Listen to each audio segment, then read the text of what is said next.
ఇప్పుడు మీకు ఎగ్జాంపుల్ ఎలా ఉందంటే ఇక్కడ లోకంలో పాపం ప్రవేశించింది.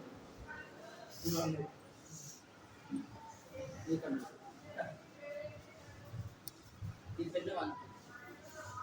పెన్ను ఎవరు అన్న పేరు చార్ల్స్ అని. చార్ల్స్ అన్న పెన్ను ఎవరికి ఇచ్చిండు? రక్షిత్కి ఇచ్చిండు. ఈ రక్షిత్ దగ్గర పెన్ను ఇట్లా పట్టుకో, ఈయన కొట్టు. ఇప్పుడు నువ్వేమనాలి? ఎందుకు కొట్టుకున్నాడు? నువ్వేమనాలి తెలుసా? అన్న నాకు పెన్ను ఇచ్చిన దాన్ని బట్టి ఫస్ట్ నువ్వు అడగాలి ఎందుకు కొట్టున్నాడు అన్నాడు కదా గట్టిగా. చూసా ఆయన ఏమంటాడు తెలుసా? పెన్ను ఇచ్చినందుకు నేను కొట్టినా అంటున్నా. అర్థమైందా? ఇక్కడ ఏమర్థమైంది మీకు? మళ్ళీ ఒకసారి అర్థం. ఎందుకు కొట్టిన మంచి చెప్పు స్పష్టంగా. నువ్వు పెన్ను ఇచ్చినందుకే. నువ్వు పెన్ను ఇచ్చినందుకు నేను కొట్టినా అని చెప్పు. నువ్వు పెన్ను ఇచ్చినందుకు నేను కొట్టినా. నువ్వు ఇప్పుడు ఏమనాలి? పెన్ను ఇస్తే కొడతావా? నా ఆజ్ఞ ఏంటి? కొట్టొద్దు అని. పెన్ను ఇస్తే కొడతావు, నేను చెప్పినా కదా కొట్టొద్దు అని. నువ్వు ఇచ్చిన పెన్ను బట్టే నేను కొట్టినా అని చెప్పు.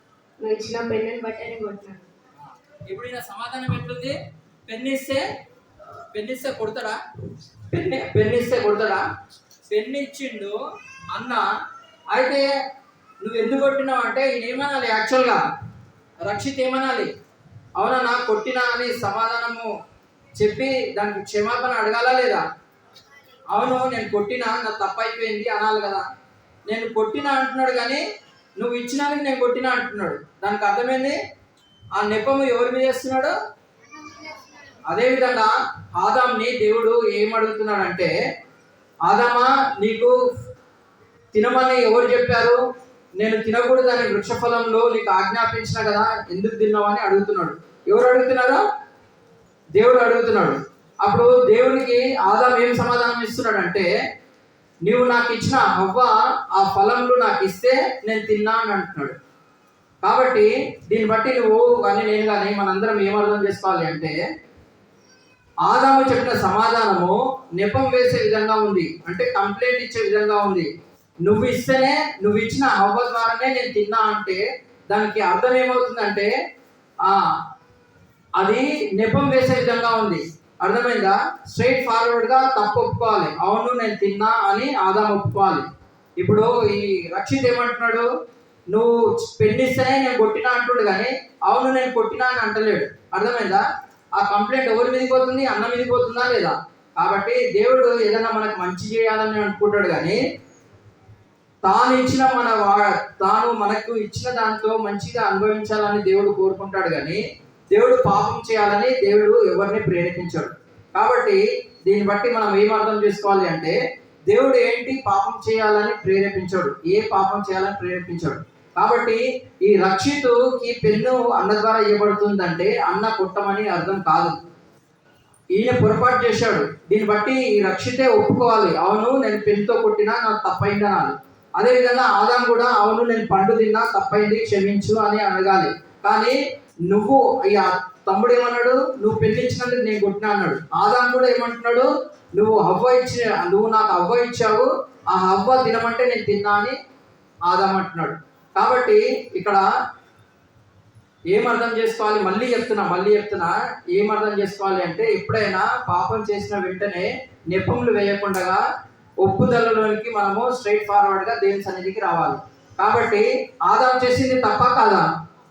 తప్పు. ఆయన ఏ విధంగా తప్పు చేశాడు? అవ్వ ఫలంలు ఇస్తే వచ్చి తిన్నాడు. ఎందుకు తీసుకొచ్చినావు?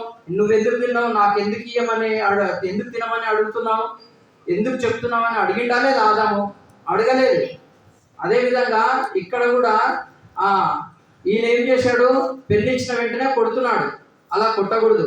ఆదాము కూడా ఫలాలు అవ్వ ఇస్తున్న వెంటనే తిన్నాడు, అలా తినకూడదు. అది ఈ ఎగ్జాంపుల్లో మీకు అర్థమయ్యేటట్టు చెప్పిన. వెళ్ళి కూర్చోండి. ఇప్పుడు హవ్వ ఏం చేసింది? వచ్చి ఆదాంకి ఇచ్చిన దాన్ని బట్టి వాళ్ళిద్దరూ ఫలాలు తిన్నారు. తర్వాత తప్పు తెలుసుకున్నారు, అది తప్పు అయిపోయిందని వాళ్ళు గ్రహించారు. వాళ్ళు కళ్ళు తెరవబడ్డాయి. వాళ్ళు ఏం చేశారు, ఈ అన్ని ఏది బట్టలు వేసుకోవడానికో లేకపోతే ఆకులతో ఏదో ప్రయత్నించాలని ఏం చేశారంటే అక్కడ ఉన్న ఆకులు ఏం చేశారంటే దిగంబరం కప్పుకోవడానికి వాళ్ళు ఈ విధంగా ఆకులు కుట్టుకొని వాళ్ళు దిగంబరత్వం అంటే నేకెడ్ బాడీని కవర్ చేసుకుంటారు. తర్వాత దేవుడు వచ్చి ఆదామా నువ్వు ఎక్కడున్నావు అని అడుగుతాడు. అప్పుడు దేవునికి జవాబు ఏ విధంగా ఇచ్చాడో ఆదాం అనేది మనం ఇప్పుడాక చూసుకున్నాం. ఈ ఉదాహరణలో ఆదాము డైరెక్ట్గా ఒప్పుకొనకుండా హవ్వ మీద వేసినట్టు సమాధానం చెప్తాడు. అప్పుడు హవ్వ ఏమంటదంటే, హవ్వతో దేవుడు ఏమంటాడంటే నువ్వు చేసిన పని ఏంటి అంటే, అప్పుడు హవ్వ ఏమంటదంటే సర్పము నన్ను మోసగించింది అని అంటది. అక్కడ కూడా హవ్వ కూడా మళ్ళీ వేరే పైన ఇంకొకరి పైన నెపం వేస్తుంది. అయితే మళ్ళీ సర్పంతో దేవుడు ఏమంటాడంటే నీవు ఈ చేసిన కారణం బట్టి, ఈ చేసిన తప్పును బట్టి సర్పంకి దేవుడు ఒక శాపం పెడతాడు. ఏం శాపం పెడతావు అంటే నువ్వు బ్రతుకు దినములన్నీ నీ కడుపుతో పాకుతావు, అదేవిధంగా నువ్వు బ్రతుకు దినములన్నీ మట్టి తిని బతుకుతావు, నీకును స్త్రీకిని అనగా నీకును ఆమెకు వైరం కలుగజేస్తాను, తర్వాత నీ సంతానమునకు స్త్రీ సంతానముకు అంటే మానవులకి వైరం కలుగజేస్తానని సాతానుడుకు దేవుడు శాపం పెడతాడు.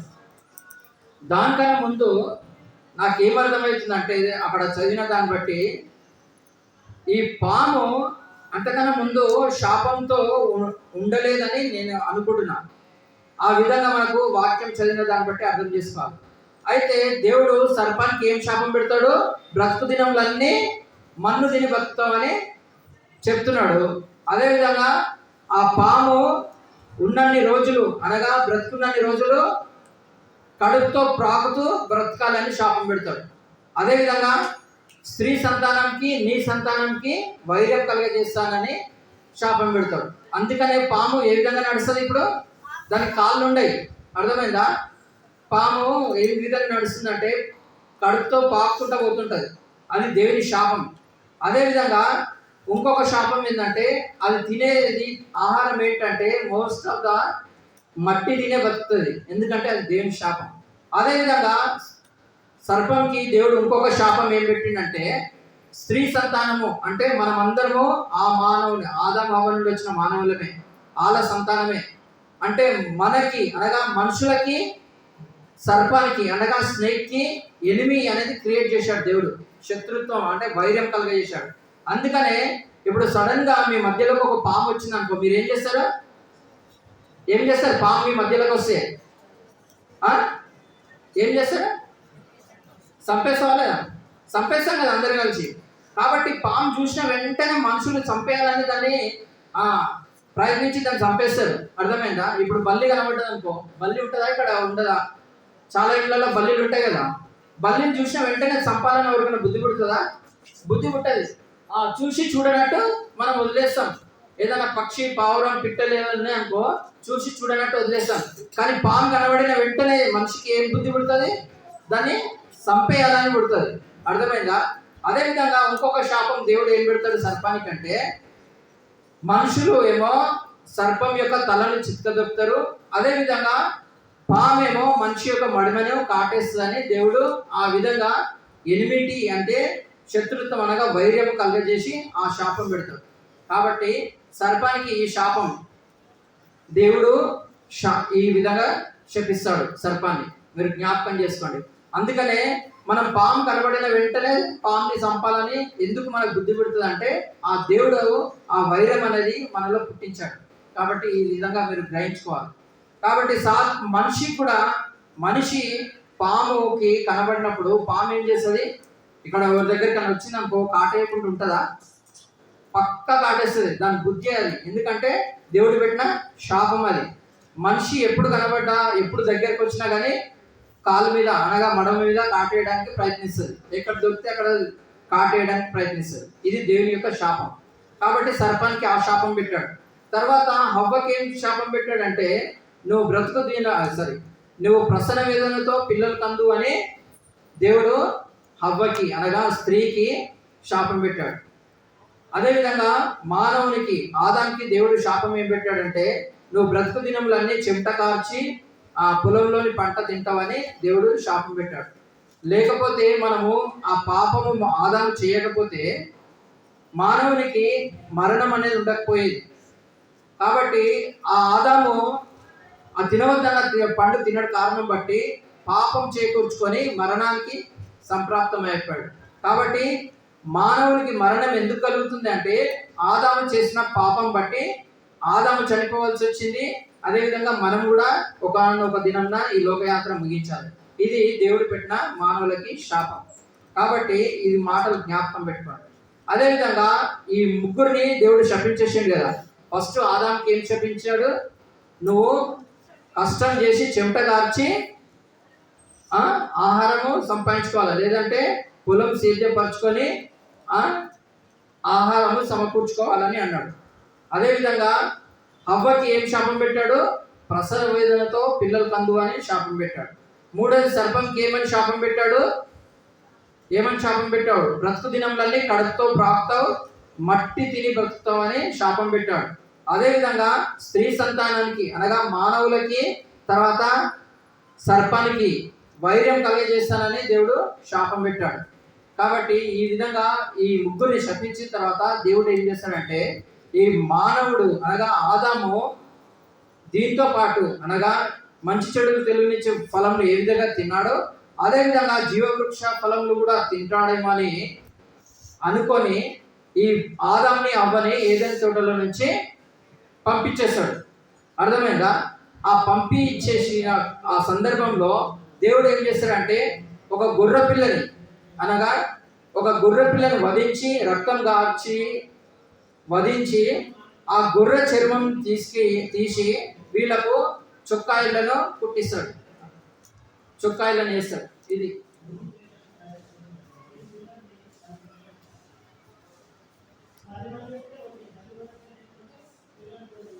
ఫస్ట్ ఏమో నేకడ్ బాడీతో ఉండి పాపం చేసినందుకు ఆకులు కుట్టుకున్నారు. ఫస్ట్ ఈ విధంగా ఉంటే పాపం చేయకముందు పాపం చేసినందుకు వాళ్ళకి తెలివి వచ్చింది, అరే మేము బట్టలు లేకుండా ఉన్నామని. అప్పుడు ఆకులు కుట్టుకున్నారు. ఆకులు కుట్టుకున్న తర్వాత దేవుడు వచ్చి సర్పాన్ని తర్వాత ఆదాముని హవ్వను శపించిన తర్వాత వాళ్ళకి ఏం చేస్తాడంటే ఆ చర్మం చొక్కాయలను చేయిస్తాడు. చర్మం చొక్కాయలు అంటే గొర్రె బొచ్చుతో చేయబడిన వస్త్రం లాగా వాళ్ళకు ఇచ్చి ఆ విధంగా చర్మం చొక్కాయలను చేస్తాడు. చేసి ఇచ్చిన తర్వాత దేవుడు ఏం చేస్తాడంటే మళ్ళీ జీవవృక్ష ఫలాలు ఆదాము అవ్వ తిని నిరంతరంగా మనలాగా జీవిస్తారేమో అని చెప్పి దేవుడు ఏం చేస్తాడంటే ఏదైనా తోటలో నుంచి వెళ్ళగొడతాడు. ఎవరిని వెళ్ళగొడతాడు? ఆదాంని అవ్వని వెళ్ళగొడతాడు. వెళ్ళగొట్టి ఆ ఏదైనా తోట తూర్పు దిక్కున కేరుబును కావలిగా ఉంచుతాడు. అర్థమైందా?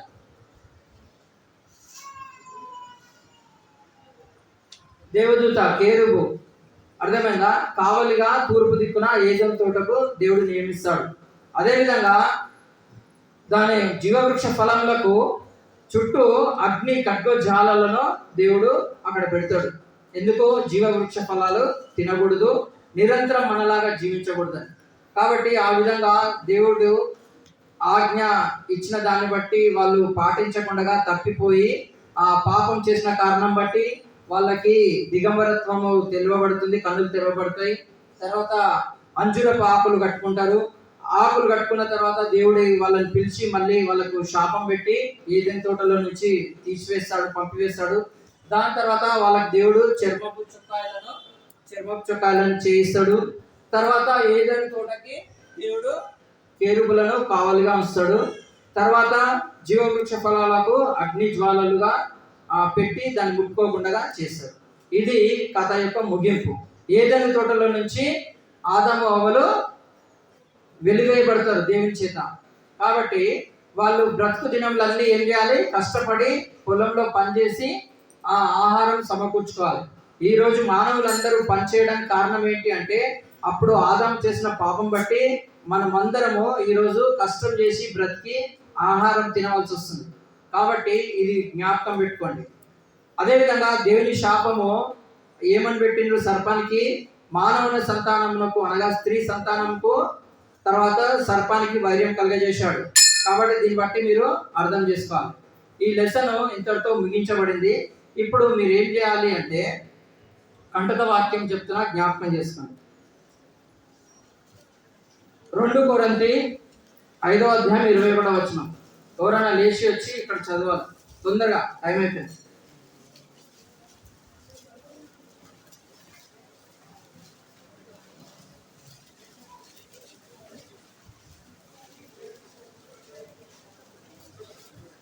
రెండు కొరింథీ 5:21. ఎవరు చదువుతున్నారు? రక్షిత్ చదువుతున్నా, తొందరగా వచ్చి చదువు.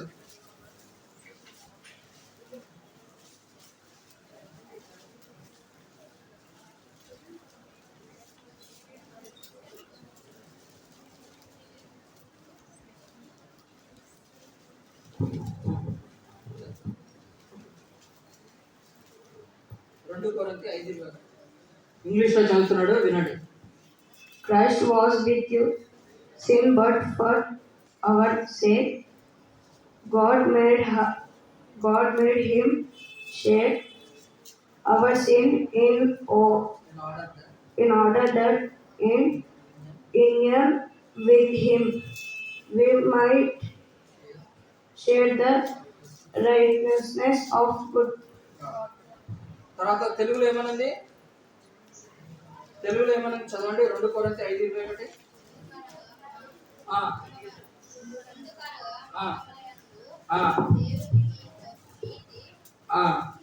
గట్టిగా రండి, ఎక్కడన్నా చదువు.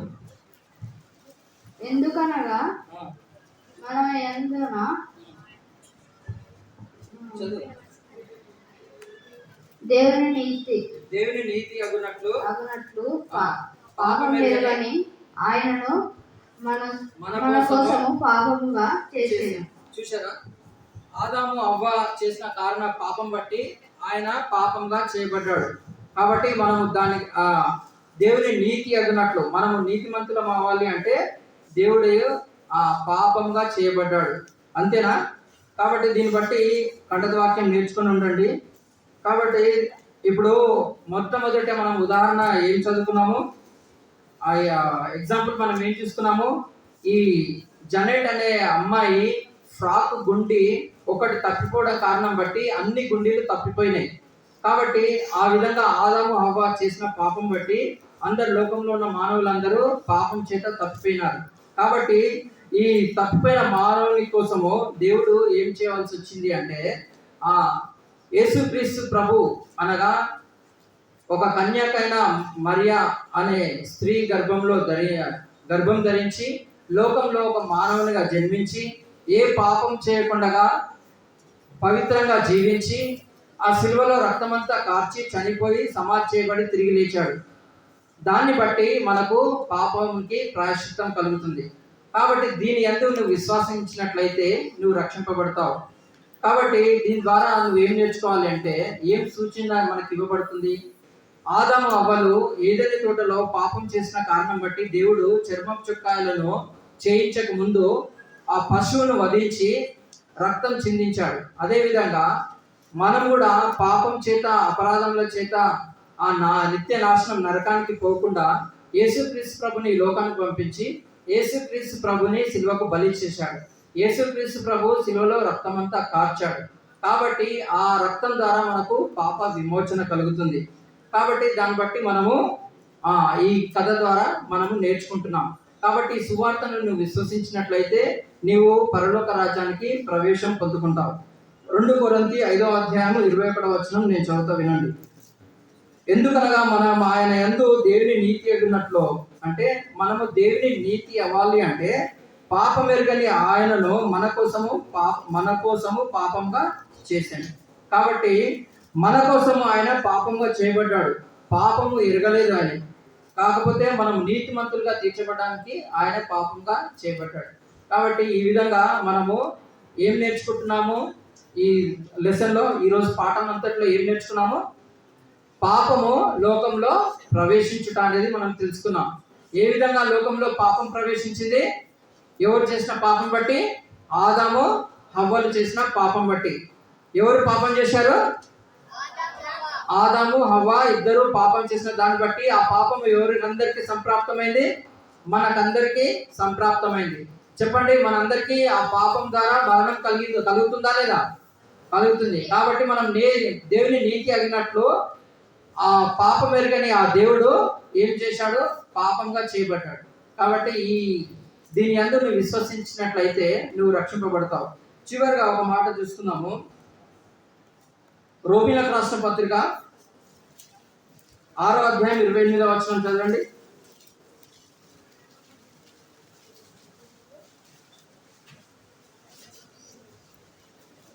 రోమీయులకు రాసిన పత్రిక 6:28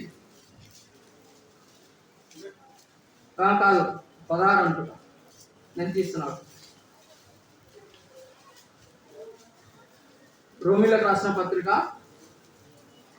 16వ అధ్యాయం 20వ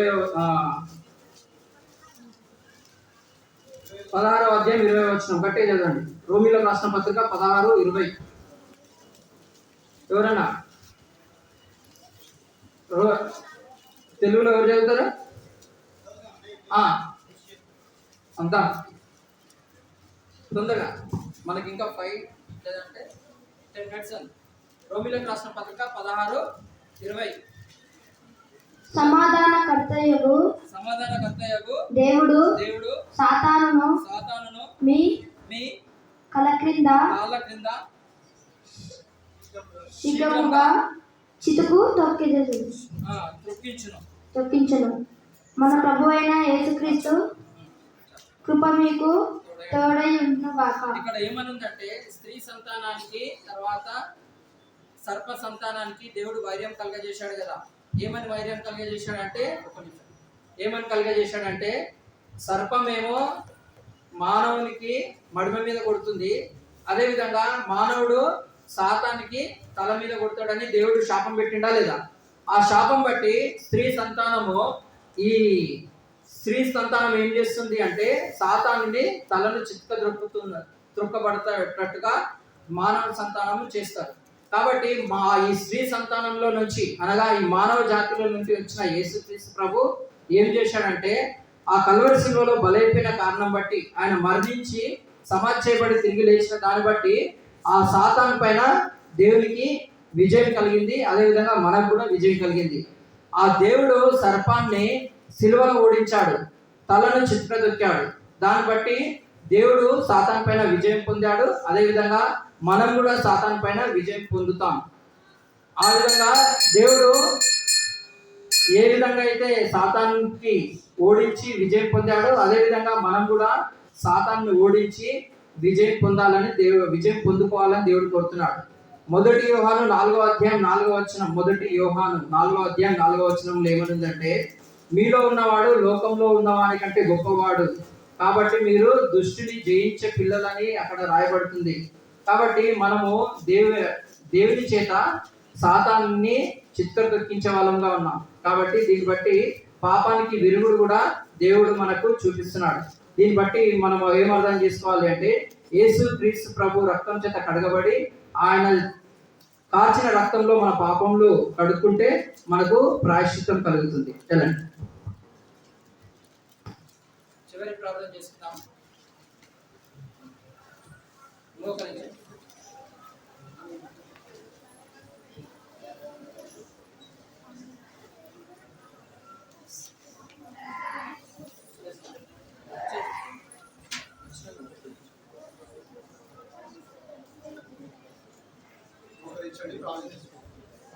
ప్రార్థన చేసుకుంటూ మోకరించి, ఎవరైనా నేను కూడా దేవుని నీతి కావాలనుకుంటున్నాను, ఆ శాపం నా మీద ఉండవద్దు అని ఎవరైనా ఆశపడితే మనసులో ప్రార్థన చేసుకోవచ్చు. యేసు ప్రభువా, నా కొరకు నువ్వు శిలువలో రక్తం కాచావు, చనిపోయి తిరిగి లేచావు, నన్ను నీతిమంతుడిగా చేయాలని నేను నమ్ముచున్నానయ్యా, నన్ను క్షమించండి చాలు. నీవు కూడా నీతిమంతుడిగా చేయకూడదు. నీ మీద నుండి ఆ శాపం తొలగిపోతుంది, ఆ శిక్ష తొలగిపోతుంది. మనసులో ప్రార్థన చేసుకోండి. ప్రేమ తండ్రి, మీ దాసుడు జోసెఫ్ ద్వారా మీరు వినిపించిన మాటలు అన్నిటి కొరకు స్తోత్రములు. తండ్రి, విన్నటువంటి చిన్న బిడ్డల్లో మీ యొక్క కార్యము జరిగించుము. మీ కృపా వాక్యములకు పరిశుద్ధ ఆత్మ యొక్క కార్యములకు అప్పగించుకొచ్చున్నాం. మా ముందున్న ఆ సమయం అంతా దీవించి పెట్టండి. వందనాలు చెల్లిస్తూ యేసు నామములో ప్రార్థిస్తున్నాం తండ్రి. కూర్చోండి ఒకసారి. ఇప్పుడు మీరు ఏం గమనించాలి అంటే 5th క్లాస్ వాళ్ళు ఉంటారు కదా,